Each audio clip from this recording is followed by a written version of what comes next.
ನಮಃ. ಹರಿ ಓಂ. ಶ್ರೀಮದ್ ರಾಘವೇಂದ್ರ ಯತಿ ವಿರಚಿತ ಗೀತಾ ವಿವೃತ್ತಿ. ರಾಯರು ರಚನೆ ಮಾಡಿರುವಂತಹ ಗೀತಾ ವಿವೃತ್ತಿ ಎಂಬುವ ಟಿಪ್ಪಣಿಯ ಮೇಲೆ ಮೂಲ ಗ್ರಂಥವಾದ ಶ್ರೀಮದ್ ಭಗವದ್ಗೀತೆಯನ್ನು ಅರ್ಥ ಮಾಡಿಕೊಳ್ಳುವ ಪ್ರಯತ್ನ. ರಾಯರು ಮಾಡಿರುವಂತಹ ಮಂಗಳಾಚರಣ. ಓಂ ಲಕ್ಷ್ಮೀನಾರಾಯಣಂ ನತ್ವಾ ಪೂರ್ಣಬೋಧಾಧಿಕಾನ್ ಗುರೂನ್ ಕುರ್ಮ ಶ್ರೀಕೃಷ್ಣ ಗೀತಾಯಾಹ ಭಾಷ್ಯಾದ್ಯುಕ್ತಾರ್ಥ ಸಂಗ್ರಹಂ. ಅದು ರಾಯರು ತಾವು ಗೀತೆಗೆ ವ್ಯಾಖ್ಯಾನ ಮಾಡಲಿಕ್ಕೆ ಹೊರಟಾಗ ಏನಾಯಿತು, ಮಂಗಳಾಚರಣವಂತರೂ ಮಾಡಲೇಬೇಕು, ನಿರ್ವಿಘ್ನ ಪರಿಸಮಾಪ್ತಿಯಾಗಬೇಕು ಗ್ರಂಥ ಅನ್ನೋದಕ್ಕೆ ಮಂಗಳಾಚರಣೆ ಮಾಡಬೇಕು. ಆದರೆ ಮಂಗಳಾಚರಣೆ ಮಾಡಲಿಕ್ಕೆ ಹೊರಟಾಗ ಒಂದು ಸಮಸ್ಯೆ ಎದುರಾಗ್ತದೆ. ಏನಾಗ್ತದೆ ಅಂತಂದ್ರೆ, ಈಗಾಗಲೇ ಗೀತೆಗೆ ಶ್ರೀಮದಾಚಾರ್ಯರ ಭಾಷ್ಯ, ತಾತ್ಪರ್ಯ, ಟೀಕಾಕೃತ್ಪಾದರ ಪ್ರಮೇಯ ದೀಪಿಕಾ ಹಾಗೂ ನ್ಯಾಯದೀಪಿಕಾ ಕ್ರಮವಾಗಿ ವಿದ್ಯಾಧರಾಜ ತೀರ್ಥರ ವ್ಯಾಖ್ಯಾನ, ವ್ಯಾಸತೀರ್ಥರ ವ್ಯಾಖ್ಯಾನಗಳು ಇವೆಲ್ಲ ಮೇಲ್ಮೇಲೆ ಉಪಲಬ್ಧ ಇರುವಾಗ ತಾವು ಹೊಸದಾಗಿ ಬರಲಿಕ್ಕೆ ಹೊರಟಿದ್ದೀರೇನು? ಹಾಗಿದ್ರೆ ಹೊಸದಾಗಿ ಬರೆಯುವುದು ಅಂತಾದರೆ ಪೂರ್ವಾಚಾರ್ಯ ಗ್ರಂಥಗಳಿಗೂ ನಿಮ್ಮ ಗ್ರಂಥಗಳಿಗೂ ಆದರಣೀಯ ಹೇಗೆ, ಯಾವುದನ್ನು ತಗೊಳ್ಬೇಕು, ಈ ಎಲ್ಲ ಅಂಶಗಳನ್ನು ಮನಸ್ಸಿನಲ್ಲಿ ಇಟ್ಟುಕೊಂಡು ರಾಯರು ಏನು ಬರಲಿಕ್ಕತ್ತಾರೆ, ಲಕ್ಷ್ಮೀನಾರಾಯಣಂ ನತ್ವಾ ಅಹಂ ಅಂತ ಹಚ್ಕೋಬೇಕು. ಅಹಂ ನಾನು ಅಂದರೆ ರಾಘವೇಂದ್ರ ಯತಿಗಳು ಲಕ್ಷ್ಮೀನಾರಾಯಣಂ ನತ್ವಾ ಲಕ್ಷ್ಮೀನಾರಾಯಣನಿಗೆ ನಮಸ್ಕಾರ ಮಾಡಿ ಪೂರ್ಣಬೋಧಾಧಿಕಾನ್ ಗುರೂನ್, ಪೂರ್ಣಬೋಧರೇ ಮೊದಲಾಗಿರುವಂತಹ ಎಲ್ಲ ಗುರುಗಳು, ಪರಂಪರೆಯಲ್ಲಿ ಬಂದ ಎಲ್ಲ ಗುರುಗಳಿಗೂ ಕೂಡ ಏನು ಮಾಡಿ ನತ್ವ ನಮಸ್ಕರಿಸಿ ಶ್ರೀಕೃಷ್ಣ ಗೀತಾಯಾಹ, ಶ್ರೀಕೃಷ್ಣನು ಉಪದೇಶ ಮಾಡಿದ ಭಗವದ್ಗೀತೆಯ ಭಾಷ್ಯಾದಿ ಉಕ್ತಾರ್ಥ ಸಂಗ್ರಹಂ ಕುರ್ಮಃ, ಭಾಷ್ಯದಲ್ಲಿ, ತಾತ್ಪರ್ಯದಲ್ಲಿ, ಪ್ರಮೇಯ ದೀಪಿಕಾದಲ್ಲಿ, ನ್ಯಾಯದೀಪಿಕಾದಲ್ಲಿ ವಿದ್ಯಾಧರಾಜ ತೀರ್ಥರೇ ಮೊದಲಾದವರು ಹೇಳಿದ ಎಲ್ಲ ಅರ್ಥಗಳ ಸಂಗ್ರಹವನ್ನ ಮಾಡುತ್ತೇವೆ. ಆದ್ದರಿಂದ ಇದಕ್ಕೆ ಗೀತಾರ್ಥ ಸಂಗ್ರಹ ಅಂತೂ ಇನ್ನೊಂದು ಹೆಸರದ. ಗೀತಾ ವಿವೃತ್ತಿ ಅಂದ್ರು, ಗೀತಾರ್ಥ ಸಂಗ್ರಹ ಅಂದ್ರು ಒಂದೇ ಅರ್ಥ. ಏನು ವಿವೃತ್ತಿ ಅಂದ್ರೆ ಏನು, ಸಂಗ್ರಹ ಅಂದ್ರೆ ಏನು? ಗೀತೆಯ ಅರ್ಥವನ್ನ ವಿವರಿಸುವುದು. ಗೀತಾರ್ಥ ಸಂಗ್ರಹ ಅಂದ್ರೆ ಗೀತೆಯ ಅರ್ಥವನ್ನ ಸಂಗ್ರಹಿಸುವುದು. ಪೂರ್ವಾಚಾರ್ಯ ಹೇಳಿದ ಅರ್ಥವನ್ನ ಸಂಗ್ರಹಿಸಿ ಗೀತೆಯ ಅರ್ಥವನ್ನ ವಿವರಿಸುವುದು ಅಂತ ಅರ್ಥ. ಇಷ್ಟರ್ಥದಕ್ಕೆ ಅದನ್ನು ಬರೆದಿದ್ದಾರೆ. ಮಂಗಳಾಚರಣ ಆಯಿತು. ಈಗ ಧರ್ಮಕ್ಷೇತ್ರೇ ಕುರುಕ್ಷೇತ್ರೇ ಸಮವೇತ ಯುತ್ಸವ ಅಂತನ್ನುವ ಮೊದಲನೇ ಶ್ಲೋಕಕ್ಕೆ ಮಂತ್ರಾಲಯ ಪ್ರಭುಗಳು ಅವತಾರಿಕೆಯನ್ನು ಕೊಡ್ತಾರೆ. ಎಷ್ಟು ಸುಂದರವಾದ ಅವತಾರಿಕೆ! ಪ್ರಾಯ ಗೀತೆಗೆ ಇಂಥದ್ದೊಂದು ಅವತಾರಿಕೆ ನಮಗೆ ತಿಳಿಯುವಂತೆ ಹೇಳಿದವರು ಇನ್ಯಾರೂ ಇಲ್ಲ. ಶ್ರೀಮದಾಚಾರ್ಯರು ಟೀಕಾಕೃತ್ಪಾದರು ಬಹಳ ಎತ್ತರದಲ್ಲಿದ್ದಾರೆ, ಗಂಭೀರ ವಾಕ್ಯಗಳು. ರಾಯರು ಎಷ್ಟು ಸರಳ ಮಾಡ್ತಾರೆ, ಅವರು ಎಲ್ಲ ಸಾರಾಂಶವನ್ನು ತಗೊಂಡು ಬಂದು ಸರಳೀಕರಣ ಮಾಡ್ತಾರೆ. ಭಾಗವತದ ಒಂದು ವಾಕ್ಯವನ್ನು ತೆಗೆದುಕೊಳ್ತಾರೆ. ಮೊದಲು ಗೀತಾ ವ್ಯಾಖ್ಯಾನ ಮಾಡಲಿಕ್ಕೆ ಹೊರಟ ರಾಯರು ಭಾಗವತದ ಶ್ಲೋಕ ತಗೊಳ್ತಾರೆ. ಸ್ತ್ರೀ ಶೂದ್ರ ಬ್ರಹ್ಮಬಂಧೂನಾಂ ತ್ರಯೀನ ಶ್ರುತಿಗೋಚರ ಇತಿ ಭಾರತಮಾಖ್ಯಾನಂ ಕೃಪಯಾ ಮುನಿನಾ ಕೃತಂ ಇತಿ ಭಾಗವತೋಕ್ತ್ಯ. ಭಾಗವತದಲ್ಲಿ ಏನು ಬಂದದ ಅಂದ್ರೆ, ವೇದವ್ಯಾಸ ದೇವರು ಮಹಾಭಾರತವನ್ನು ಬರೆದರು ಅಂತ ಹೇಳಿ ಹೊರಟ. ಯಾಕೆ ಮಹಾಭಾರತ ಬರೆದರು? ಇದನ್ನು ಯಾಕೆ ತಗೊಂಡಿದ್ದಾರೆ? ಮಹಾಭಾರತದ ಅಂತರ್ಗತವಾಗಿದೆ ಭಗವದ್ಗೀತಾ. ಮಹಾಭಾರತದ ಭೀಷ್ಮ ಪರ್ವದಲ್ಲಿ ಬರ್ತಾ ಇದೆ ಭಗವದ್ಗೀತಾ. ಭಗವದ್ಗೀತೆಯ ಬಗ್ಗೆ ಮಾತನಾಡಬೇಕಾಗಿದ್ದರೆ ಮಹಾಭಾರತದ ಬಗ್ಗೆ ಮಾತನಾಡಲೇಬೇಕು. ಮಹಾಭಾರತದ ಬಗ್ಗೆ ಆಡುವ ಪ್ರತಿಯೊಂದು ಮಾತು ಕೂಡ ಗೀತೆಗೆ ಅನ್ವಯವಾಗುತ್ತದೆ. ಅದಕ್ಕೆ ಭಾರತಂ ಆಖ್ಯಾನಂ ಮುನಿನಾ ಕೃಪಯಾ ಕೃತಂ, ವೇದವ್ಯಾಸ ದೇವರು ಭಾರೀ ಕೃಪೆಯಿಂದ, ಭಾರೀ ಅನುಗ್ರಹ ಬುದ್ಧಿಯಿಂದ ಮಹಾಭಾರತ ಬರೆದರು. ಯಾಕ ಅಂತಂದ್ರೆ, ಸ್ತ್ರೀ ಶೂದ್ರ ಬ್ರಹ್ಮಬಂಧೂನಾಂ, ಸ್ತ್ರೀಯರಿಗಾಗಲಿ ಉತ್ತಮರಾದ ಸ್ತ್ರೀಯರಿದ್ದಾರೆ, ಮೋಕ್ಷಯೋಗ್ಯರಾದ ಸ್ತ್ರೀಯರಿದ್ದಾರೆ, ಶೂದ್ರರಿದ್ದಾರೆ, ಮೋಕ್ಷಯೋಗ್ಯರಾದ ಶೂದ್ರರಿದ್ದಾರೆ. ಬ್ರಹ್ಮಬಂಧೂನಾಂ, ಬ್ರಾಹ್ಮಣರಾಗಿ ಹುಟ್ಟಿ ಸದಾಚಾರದಿಂದ ದೂರ ಆಗಿ ಕರ್ಮವಶಾತ್ ಬ್ರಹ್ಮಬಂಧುಗಳು ಅಂತ ಕರೆಸಿಕೊಂಡಿದ್ದಾರೆ, ಉತ್ತಮರಿದ್ದಾರೆ, ಸಾತ್ವಿಕರಿದ್ದಾರೆ. ಇವರೆಲ್ಲರಿಗೂ ಕೂಡ ತ್ರಯೀನ ಶ್ರುತಿಗೋಚರ. ತ್ರಯೀ ಅಂತಂದ್ರೆ ವೇದ, ವೇದಕ್ಕೆ ತ್ರಯೀ ಅಂತ ಹೆಸರು. ನ ಶ್ರುತಿಗೋಚರ, ಅವರ ಕಿವಿಗೆ ಬೀಳುವುದಿಲ್ಲ. ಅಂದ್ರೆ ಏನು ಕಿವಿಗೆ ಬೀಳುವುದಿಲ್ಲ ಅಂದ್ರೆ ಏನು? ಮತ್ತೆಲ್ಲ ಹೆಣ್ಮಕ್ಳು ಕುತ್ಕೊಂಡು ಮತ್ತೆ ಕೇಳ್ತಾರಲ್ಲ, ಮತ್ತೆ ಇಲ್ಲ ಕೇಳೋದಿಲ್ಲ ಅಂತ ಅರ್ಥ ಏನು ಅಂತಂತಂದ್ರೆ, ಅದಕ್ಕೆ ಶ್ರುತಿಗೋಚರ. ನ ಅಂತನ್ನೋ ಶಬ್ದಕ್ಕೆ ಶ್ರುತಿ ಅಂದ್ರೆ ಶ್ರವಣ. ಶ್ರುತಿ ಅನ್ನೋ ಶಬ್ದಕ್ಕೆ ಕಿವಿ ಅಲ್ಲ, ಶ್ರವಣ ಅಂತ ಅರ್ಥ. ಕಿವಿಯಿಂದಲೇ ಶ್ರವಣ ಮಾಡಬೇಕು, ಶ್ರವಣ ಅಂತ ಅರ್ಥ ಮಾಡಬೇಕು ನಾವು. ಯಾಕೆ? ಶ್ರವಣಂ ನಾಮ ಕಿಂ, ಶ್ರವಣ ಅಂದ್ರೆ ಏನು ಅಂದ್ರೆ ಔಪದೇಶಿಕ ವಾಕ್ಯಾರ್ಥ ಗ್ರಹಣಂ ಶ್ರವಣಂ. ಔಪದೇಶಿಕ ವಾಕ್ಯಾರ್ಥವನ್ನ ಗ್ರಹಣ ಮಾಡೋದಕ್ಕೆ ಏನು ಕರೀತಾರೆ? ಶ್ರವಣ ಎಂದು ಕರೆಯುತ್ತಾರೆ. ಔಪದೇಶಿಕ ವಾಕ್ಯಾರ್ಥ ಗ್ರಹಣ ಅಂದ್ರೆ ಏನು ಅಂತ ಮತ್ತೆ ಬಳಸಬೇಕು. ಔಪದೇಶಿಕ ಅಂದ್ರೆ ಗುರುಗಳು. ಔಪದೇಶಿಕ ವಾಕ್ಯಾರ್ಥ ಗ್ರಹಣ ಅಂದ್ರೆ ಗುರುಮುಖೇನ ಗ್ರಂಥವನ್ನ ಹಿಡಿದುಕೊಂಡು ಅಧ್ಯಯನ ಮಾಡಿ ಶ್ರವಣ ಮಾಡೋದಕ್ಕೆ ಶ್ರವಣ ಅಂತ ಕರೀತಾರೆ. ಔಪದೇಶಿಕ ವಾಕ್ಯಾರ್ಥ ಗ್ರಹಣ, ಔಪದೇಶಿಕ ಉಪದೇಶ, ಉಪದೇಶಕ್ಕೆ ಸಂಬಂಧಪಟ್ಟದ್ದು ಔಪದೇಶಿಕ, ಗುರುಪದೇಶದಿಂದ ಜನ್ಯವಾಗುವ ಜ್ಞಾನ ಅದು ಅವರಿಗಿಲ್ಲ. ಸ್ತ್ರೀಯರಿಗೆ ಗ್ರಂಥ ಅಧ್ಯಯನ ಪುರಸ್ಸರವಾಗಿಲ್ಲ. ನತು ಗ್ರಂಥ ಪುರಸ್ಸರೇ, ಗ್ರಂಥಪೂರ್ವಕವಾಗಿಲ್ಲ ಅವರಿಗೆ. ಮತ್ತು ಅವ್ರಿಗೇನದ ಅಂತಂದ್ರೆ ಇತರರಿಗೆ ಪಾಠ ಹೇಳುವ ಕಾಲದಲ್ಲಿ ಅವಶ್ಯವಾಗಿ ಶ್ರವಣ ಮಾಡುವ ಅಧಿಕಾರ ಉಂಟು. ಹೌದೋ ಅಲ್ಲೋ? ಅಂದ ಮೇಲೆ ತ್ರಯೀನ ಶ್ರುತಿಗೋಚರ ಅಂತನ್ನುವಲ್ಲಿ ವೇದವು ಗುರುಮುಖೇನ ಅಧ್ಯಯನ ಮಾಡುವಂತಹ ಪ್ರಸಂಗ ಇಲ್ಲ ಅವರಿಗೆ. ಆದರೆ ಅಧ್ಯಯನ ಮಾಡಿಲ್ಲ ಅಂತನ್ನೋದರಿಂದಾಗಿ ಏನು ಕೊರತೆ ಅದಲ್ಲ, ಆ ಕೊರತೆಯನ್ನು ನೀಗಿಸುವ ವಿಚಾರವನ್ನ ಮಾಡಿದ್ದಾರೆ ಭಗವಂತ ವೇದವ್ಯಾಸದೇವರು. ಏನು ಕೊರತೆ? ವೇದಾಧ್ಯಯನವನ್ನ ಮಾಡಿದಾಗ ಭಗವತ್ ತತ್ವ ಭಗವತ್ ಪರತ್ವ ಏನು ತಿಳಿಬೇಕಾಗಿದೆ, ಅದು ತಿಳಿಯದೇ ಹೋಗಿ ವಂಚಿತರಾದರೋ ಇಲ್ವೋ ಅವರೆಲ್ಲ?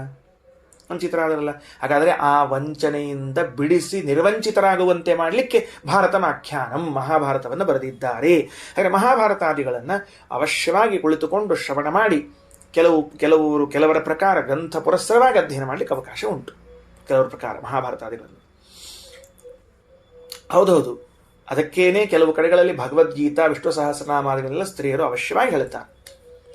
ಮಹಾಪಾಪ ಅಲ್ಲ, ವೇದಗಳನ್ನು ಅಧ್ಯಯನ ಮಾಡಿದಂತೆ ಅದು ನಿಷಿದ್ಧ ಅಲ್ಲ. ಕೆಲವು ಕಡೆಗೆ ಅವಶ್ಯವಾಗಿ ಅಧ್ಯಯನ ಮಾಡಲಿಕ್ಕೆ ಉಂಟು.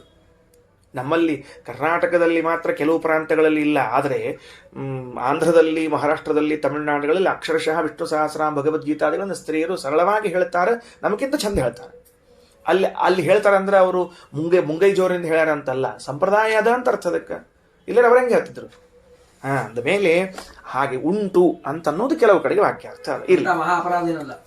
ಮಹಾ ಅಪರಾಧ ಅಂತ ನನಗನಿಸಿಲ್ಲ, ವೈಯಕ್ತಿಕವಾಗಿ ನನಗೆ ಗೊತ್ತಿಲ್ಲ ಮುಂದಿಂದು. ಆದ್ದರಿಂದ ಇತಿ ಭಾಗವತೋಕ್ತ್ಯ, ಈ ಭಾಗವತದ ಮಾತಿನಿಂದ ವೇದಾರ್ಥ ಜ್ಞಾನ ಅನಧಿಕಾರಿಣಾಂ, ವೇದಾರ್ಥ ಜ್ಞಾನದಲ್ಲಿ ಅನಧಿಕಾರಿಗಳಾಗಿರುವ, ವೇದಾರ್ಥ ಜ್ಞಾನದಲ್ಲಿ ಅನಧಿಕಾರಿಗಳು ಅಂದ್ರೆ ಅಧ್ಯಯನ ಪುರಸ್ಸರವಾಗಿ ಅರ್ಥಜ್ಞಾನ ಮಾಡಿಕೊಳ್ಳುವುದರಲ್ಲಿ ಅನಧಿಕಾರಿಗಳು ಅಂತ ಅರ್ಥ.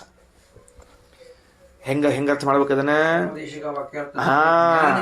ಹಂಗರ್ಥ ಮಾಡ್ಬೇಕು ಹೊರತಾಗಿ ಮತ್ತೆ ಹಂಗೆ ಉಳಿದವ್ರ ಪಾಠ ಕಾಲಕ್ಕೆ ಕೂಡಬಾರ್ದು, ಹಿಂಗೆಲ್ಲ ಅರ್ಥ ಮಾಡ್ಲಿಕ್ಕೆ ಬರೋದಿಲ್ಲ ಮತ್ತೆ. ವೇದಾರ್ಥ ಜ್ಞಾನ ಅನಧಿಕಾರಿಣ, ಅಧ್ಯಯನ ಪೂರ್ವಕವಾಗಿ ವೇದಾರ್ಥವನ್ನ ಜ್ಞಾನ ಮಾಡಿಕೊಳ್ಳಲು ಅಧಿಕಾರಿಗಳಾಗಿರುವ ಸ್ತ್ರೀ ಶೂದ್ರಾದಿಗಳಿಗೆ ಧರ್ಮಜ್ಞಾನ ದ್ವಾರ ಮೋಕ್ಷೋ ಭವೇದಿತಿ. ಇದೆಲ್ಲವೂ ಶ್ರೀಮದಾಚಾರ್ಯ ವಾಕ್ಯಗಳೇ. ಗೀತಾಭಾಷ್ಯದಲ್ಲಿದ್ದರೆ ಸಂಗ್ರಹ ಮಾಡ್ತಾರೆ. ಧರ್ಮಜ್ಞಾನ ದ್ವಾರ ಮೋಕ್ಷೋ ಭವೇತ್. ಆ ವೇದಗಳನ್ನು ಅಧ್ಯಯನ ಮಾಡಿದಾಗ ಏನಾಗಬೇಕಾಗಿದೆ? ಧರ್ಮಜ್ಞಾನ ಆಗಬೇಕಾಗಿದೆ. ಧಾರಕದ್ವಾ ಧರ್ಮ ಭಗವಾನ್, ಭಗವಜ್ಞಾನ ಸಾಧಕ ಧರ್ಮ ಅಪಿ ಧರ್ಮ, ಎರಡಕ್ಕೂ ಧರ್ಮ ಶಬ್ದಾರ್ಥ ಅದ. ವೇದಗಳಲ್ಲಿ ಹೇಳಲ್ಪಡುವಂತಹ ಧರ್ಮ ಅಂದರೆ ಪರಮಾತ್ಮನೂ ಹೌದು, ಪರಮಾತ್ಮನನ್ನು ಪಡೀಲಿಕ್ಕೆ ಬೇಕಾದ ಸಾಧನೆಗಳೂ ಹೌದು, ಎರಡು ಧರ್ಮ ಶಬ್ದಾರ್ಥ.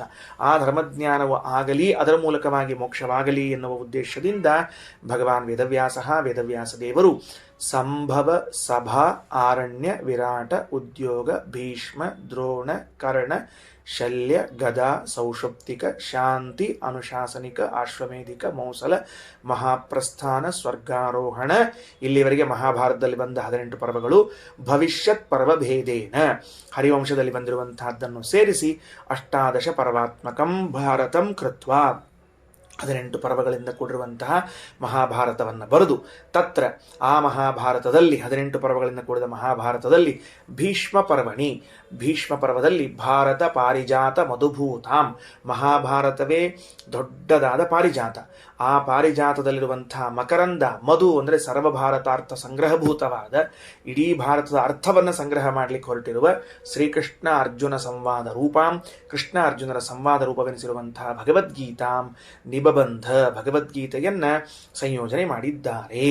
ತತ್ರ ಆ ಭಗವದ್ಗೀತೆಯಲ್ಲಿ 18 ಅಧ್ಯಾಯಗಳು, 6 ಮೂರಲೆ 18. ಪೂರ್ವ ಷಟ್ಕೆ ಮೊದಲನೇ 6 ಅಧ್ಯಾಯದಲ್ಲಿ ಜ್ಞಾನೋಪಾಯೋಕ್ತಿ, ಭಗವಂತನ ಜ್ಞಾನವನ್ನು ಪಡೆದುಕೊಳ್ಳಿಕ್ಕೆ ಉಪಾಯ, ಅವುಗಳನ್ನು ಮೊದಲ 6 ಅಧ್ಯಾಯಗಳಲ್ಲಿ ಹೇಳಿಬಿಟ್ಟಾರೆ. ದ್ವಿತೀಯ ಷಟ್ಕೆ ಅಂದರೆ 7ನೇ ಅಧ್ಯಾಯದಿಂದ ಮುಂದೆ 12ನೇ ಅಧ್ಯಾಯದವರೆಗೆ ತತ್ಸಾಧ್ಯ ಜ್ಞಾನಸ್ಯ ಉಕ್ತಿ, ಅಪರೋಕ್ಷ ಜ್ಞಾನ ಹೆಂಗದ ಅನ್ನೋದನ್ನು ಹೇಳಿಕೊಳ್ತಾರೆ. ತೃತೀಯ ಷಟ್ಕೆ 13ರಿಂದ 18ರವರೆಗೆ ಪ್ರಾಗುಕ್ತಸ್ಯ ಪ್ರಪಂಚನಂ, ಆ ಜ್ಞಾನ ಸಾಧನ ಜ್ಞಾನಗಮ್ಯ ಎಲ್ಲವನ್ನು ವಿಸ್ತಾರ ಮಾಡ್ತಾರೆ. ಸಂಕ್ಷೇಪದಲ್ಲಿ ಸಂಗ್ರಹ ಮಾಡಿದರು.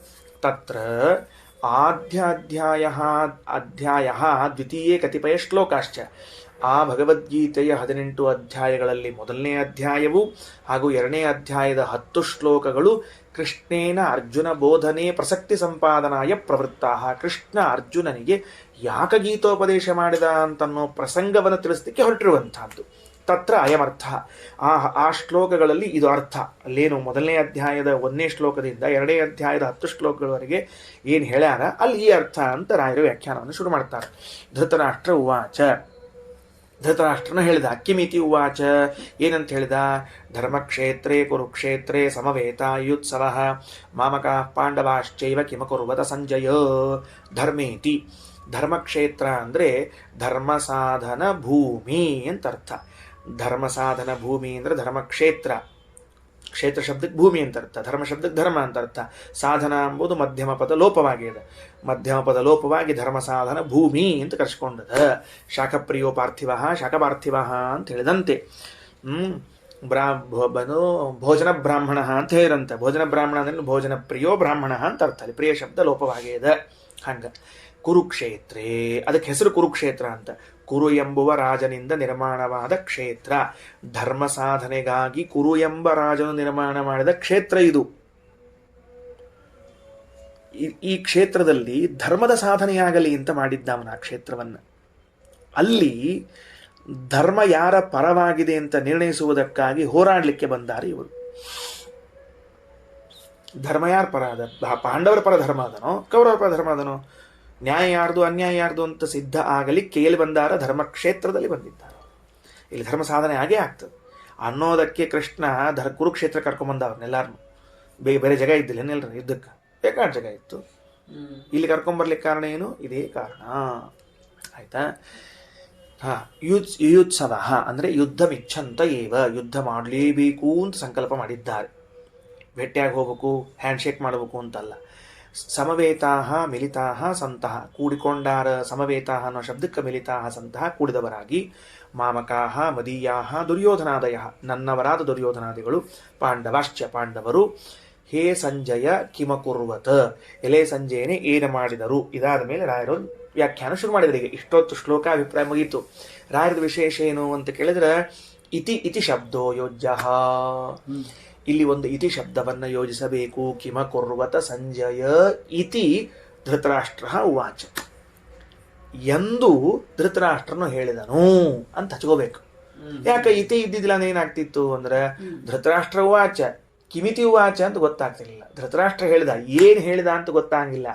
ಅದಕ್ಕೆ ಹೇ ಸಂಜಯ ಕಿಮಕುರ್ವತ ಆದ ಮೇಲೆ ವಾಕ್ಯ ಯೋಜನೆಯಲ್ಲಿ ಇತಿ ಅಂತ ಬರಬೇಕು. ಅರ್ಥ ಆಯ್ತೇನಪ್ಪ? ಈ ಸ್ಫೂರ್ತಿ ಅಂದ್ರೆ ಇದು ಯಾಕೆ ಹೇಳಿದೆ ಅಂತಂದ್ರೆ, ರಾಯರ್ ಹಿಂಗೆ ಬರೆದದ್ದಕ್ಕೆ ನನಗೇನು ಸ್ಮರಣ ಆಯಿತು ಅಂದ್ರೆ, ಭಾಗವತ ತಾತ್ಪರ್ಯದ 2ನೇ ಸ್ಕಂದದ 1ನೇ ಶ್ಲೋಕ ಏನದ? ಶ್ರೀಶುಕುವಾಚ ವರೀಯಾನೇಷತೆ ಪ್ರಶ್ನಃ ಕೃತೋ ಲೋಕಹಿತಂ ನೃಪ ಆತ್ಮವಿತ್ ಸಮ್ಮತಃ ಪುಂಸಾಂ ಶ್ರೋತವ್ಯಾದಿಷು ಯಃ ಪರಃ. ಶ್ಲೋಕ ಮುಗಿದು ಹೋತು. ತಾತ್ಪರ್ಯ ಶ್ರೀಮದಾಚಾರ್ಯರು ಯಃ ಪರಃ ಇತಿ ಅಂತ ಬರೆದಿದ್ದಾರೆ. ಏನ್ ಬರೆದಾರ ಆಚಾರ್ಯರಲ್ಲಿ? ಇತಿ ಅಂತ ಬರೆದಿದ್ದಾರೆ. ಯಾಕ ಅಲ್ಲೇನು ಹೇಳ್ಬೇಕಾಗಿದೆ? ಶುಕಾಚಾರ್ಯರು ಪರೀಕ್ಷಿತ ರಾಜನಿಗೆ ಏನು ಹೇಳಿದ್ರು? ನೋಡಪ್ಪ, ಪುಂಸಾಂ ಶ್ರೋತವ್ಯಾದಿಷು ಯಃ ಪರಃ ಇತಿ ಪ್ರಶ್ನಃ ಕೃತಃ ಯಃ ಸಹ ಆತ್ಮವಿತ್ ಸಮ್ಮತಃ.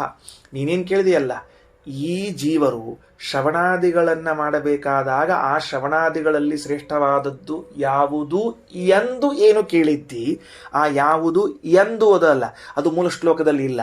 ಯಾಕಂದ್ರೆ ಶ್ರೀ ಶುಕವಾಚ ಅಂತ ಹೇಳಿದ, ಶುಕಾಚಾರ್ಯರು ಹೀಗೆ ಹೇಳಿದರು ಅಂತ ಅನ್ಬೇಕಾದ್ರೆ ಎಂದೇನು ಕೇಳಿದೆ ಅಂತ ಬೇಕಾಗಿದೆ. ಆ ಎಂದು ಅನ್ನುವ ಪದ ಮೂಲದಲ್ಲಿ ಇಲ್ಲದೆ ಇದ್ದದಕ್ಕೆ ಶ್ರೀಮದಾಚಾರ್ಯರು ಯಃ ಪರ ಇತಿ ಅಂತೇನು ಹೇಳಿದ್ದಾರೋ ತದ್ವತ ರಾಯರು ಇತಿ ಉವಾಚ ಅಂತ ಹಚ್ಕೊಳ್ಬೇಕು. ಇತಿ ಶಬ್ದೋ ಅಯೋಜ್ಯ ಅಂತ ಹೇಳಿದ್ದಾರೆ. ಹಿಂಗೆ ಕೇಳಿದ ಅಂತ ಅರ್ಥ ಮಾಡ್ಕೊಳ್ರಿ. ಈಗ ತಾತ್ಪರ್ಯ ಬರೀತಾರೆ. ಶಬ್ದಾರ್ಥ ಮುಗೀತು, ಯೋಜನಾ ಮುಗೀತು, ಶ್ಲೋಕ ತಾತ್ಪರ್ಯ ಬರ್ಬಿಡ್ತಾರೆ. ಪಾಂಡವಾನಾಂ ಭಗವತ್ಪ್ರಿಯತ್ವಂ ಸರ್ವಸಾಕ್ಷಿಕಮಪಿ ಅಜಾನನ್ ಧೃತರಾಷ್ಟ್ರ ಸ್ವಪುತ್ರಾಣಾಂ ವಿಜಯ ವಿವಿದಿಶಯ ಸಂಜಯಂ ಪಪ್ರಚ್ಚ ಇತ್ಯರ್ಥ. ಪಾಂಡವರು ಭಗವತ್ಪ್ರಿಯರು ಅಂತನ್ನುವುದು ಸರ್ವಸಾಕ್ಷಿಕವಾಗಿದೆ. ತಾತ್ಪರ್ಯದಲ್ಲಿ ಶ್ರೀಮದಾಚಾರ್ಯ ಒಂದು ಮಾತು ಹೇಳ್ತಾರೆ. ಮುಂದೆ ಬಹಳ ಮುಂದದ ಬರ್ತದ. ಏನು? ನನಗೆ ಪಾಂಡವರು ಪ್ರಿಯರು ಅಂತ ಇಷ್ಟು ವೇದವ್ಯಾಸ ದೇವರು ಹೇಳಿದರೆ, ಕೃಷ್ಣ ಹೇಳಿದರೆ, ಗುಣೋನ್ನತೆ, ಒಂದು ಗುಣ ಮೇಲೆ ಇರಿದ್ರಂತ ಪಾಂಡವರು. ಯಾವಾಗ ಕೃಷ್ಣ ವೇದವ್ಯಾಸ ದೇವರು ನನಗೆ ಪಾಂಡವರು ಬಹಳ ಬೇಕಾದವರು, ನಮ್ಗೆ ಆತ್ಮೀಯರು, ನನಗೆ ಪ್ರಿಯರು ಅಂತ ಅಂದಾರ ಆಗಾಗ ಪಾಂಡವರಲ್ಲಿ ಉತ್ಕರ್ಷ ಆಗ್ತಂತ. ಏನು ಪ್ರೀತಿ ಸಂಪಾದನೆ ಮಾಡಿದ್ರು ಏನಪ್ಪ ದೇವರಲ್ಲಿ ಗೊತ್ತಾಗೋದಿಲ್ಲ. ನನಗೆ ವೇದವ್ಯಾಸ ದೇವರು ಪಾಂಡವರು ನಂಗೆ ಬೇಕೋ ನಮ್ಮವರು ಅಂತ ಇಷ್ಟ ಅಂದ್ಕೊಳ್ಳಿ ಮತ್ತೊಂದು ಉತ್ಕರ್ಷ ಆಯ್ತದೆ. ಅದಕ್ಕೆ ಪಾಂಡವಾನಾಂ ಭಗವತ್ ಪ್ರಿಯತ್ವಂ ಸರ್ವಸಾಕ್ಷಿಕಮಪಿ, ಪಾಂಡವರು ಭಗವಂತನಿಗೆ ಪ್ರಿಯರಾಗಿದ್ದಾರೆ ಎನ್ನುವುದು ಸರ್ವಸಾಕ್ಷಿಕ, ಜಗತ್ತಿಗೆ ಗೊತ್ತದ. ಅಂಥದ್ದು ಇವಂಗೆ ಗೊತ್ತಿದ್ದಿಲ್ಲ. ಅಜಾನನ್ ಹೆಂಗೆ ವಿಚಿತ್ರಪ್ಪ ಇಲ್ಲ ಜನ, ಇಡೀ ಜಗತ್ತಿಗೆ ಗೊತ್ತದ, ನಿನಗೆ ಹೆಂಗೆ ಗೊತ್ತಾಗಿಲ್ಲ ಅಂತ ಕೇಳ್ತಿರ್ತೀವಲ್ಲ, ಹಂಗಾಗಿದ್ದ ಪರಿಸ್ಥಿತಿ. ಯಾಕೆ ಹಿಂಗೆ ಬದ್ರ ಹೇಳೋಣಂತ ನಾ ಏನು ವಿಚಾರ ಮಾಡ್ತಿರ್ತೀನಿ ಹಿಂಗೆಲ್ಲ ವಾಕ್ಯಗಳು ಬಂದಾಗ ಅಂದರೆ, ಸರ್ವಸಾಕ್ಷಿಕಮಪಿ ಪಾಂಡವಾನಾಂ ಭಗವತ್ ಪ್ರಿಯತ್ವಂ ಅಂತಂದರೆ ಎಲ್ಲೋ ಮಹಾಭಾರತ ಹೇಳ್ಯಾರ, ಎಲ್ಲೋ ವೇದ ಹೇಳ್ಯಾರ, ಎಲ್ಲೋ ಭಾಗವತ ಹೇಳ್ಯಾರ, ಹೇಳ್ಬೋದು ಬಿಡ್ರಿ. ಅವತ್ತಿನ ಕಾಲದಲ್ಲಿ ಇದ್ದ ಪ್ರತಿಯೊಬ್ಬ ಜನರ ಅನುಭವ ಏನಿತ್ತು ಅಂದರೆ ಕೃಷ್ಣನಿಗೆ ಪಾಂಡವರು ಅತ್ಯಂತ ಪ್ರಿಯರು ಅಂತನ್ನುವುದು ಸಾಕ್ಷಿ ಪ್ರಮಾಣ ಸಿದ್ಧವಾಗಿದೆ. ಬಾಧಿತ ಆಗೋದಿಲ್ಲ. ಯತ್ ಸಾಕ್ಷಿ ಪ್ರಮಿತಂ ತನ್ನ ಬಾಧಿತಂ, ಯಾವುದು ಸಾಕ್ಷಿಯಿಂದ ಸಿದ್ಧವಾಗ್ತದ್ದು ಬಾಧಿತ ಆಗೋದಿಲ್ಲ. ಒಂದು ವೇಳೆ ಪುರಾಣಗಳಲ್ಲಿ, ಮಹಾಭಾರತದಲ್ಲಿ, ವೇದದಲ್ಲಿ ಹೇಳಿದ್ರೆ ಅನ್ಯಾರ್ಥ ಪ್ರತ್ಯಾವನಾದಿಗಳನ್ನೆಲ್ಲ ಮಾಡಬಹುದೇನೋ, ಅದು ದರ್ಶನ ಭಾಷಾ ಗುಹ್ಯ ಭಾಷಾ ಅನ್ನಬಹುದೇನೋ, ವೇದದಲ್ಲಿ ಉಪಕ್ರಮ ಉಪಸಂಹಾರಾದಿಗಳನ್ನು ಅರ್ಥ ಮಾಡ್ರಿ ಅಂತ ಅನ್ನಬಹುದೇನೋ. ರಾಜಭರಿತರ ಸರ್ವಸಾಕ್ಷಿಕಂ, ಎಲ್ಲರ ಸಾಕ್ಷಿ ಸಾಕ್ಷಿ ಸಿದ್ಧವಾದ ವಿಷಯವಾದ್ದರಿಂದ ಅದು ಇವನು ಸಾಕ್ಷಿಗೆ ಸಿದ್ಧ ಆಗಿಲ್ಲ ನೋಡ್ರಿ, ಹಣೆ ಬಾರ. ಅದಕ್ಕೆ ಧೃತರಾಷ್ಟ್ರ ಸ್ವಪುತ್ರಾಣ ವಿಜಯ ವಿವಿಧಿಷಯ, ತನ್ನ ಪುತ್ರರ ವಿಜಯಕ್ಕೆ ಅಪೇಕ್ಷೆ ಪಟ್ಟು ನನ್ನ ಮಕ್ಕಳು ಗೆಲ್ತಾರೆ ಕಾಣಿಸ್ತಾ ಅಂದ್ರೆ ಏನು ಧ್ವನಿ ಇಟ್ಟಾರೆ? ಭಗವತ್ ಪ್ರಿಯರಾಗ್ಯಾರ ಪಾಂಡವರು ಅಂದಮೇಲೆ ಪಾಂಡವರೇ ಗೆಲ್ತಾರೆ. ನೀ ಕೇಳೋದೇನದ? ಯಾಕೆ? ಕೊನೇ ಶ್ಲೋಕ, ಯತ್ರ ಯೋಗೇಶ್ವರ ಕೃಷ್ಣ ಯತ್ರ ಪಾರ್ಥೋ ಧನುರ್ಧರ ತತ್ರ ಶ್ರೀಹಿ ವಿಜಯ ಭೂತಿ ಧ್ರುವಾನೀತಿರ್ಮತಿರ್ಮಮ ಅಂದಮೇಲೆ ಕೇಳೋದೇನದ? ದಡ್ಡ ಗೊತ್ತಾಗಲಾರ ಪ್ರಶ್ನೆ ಕೇಳಿತು ಸಂಜಯ ಪಪ್ರಚ್ಚ ಇತ್ಯರ್ಥ. ಶ್ರೀಕೃಷ್ಣಾರ್ಪಣಮಸ್ತು.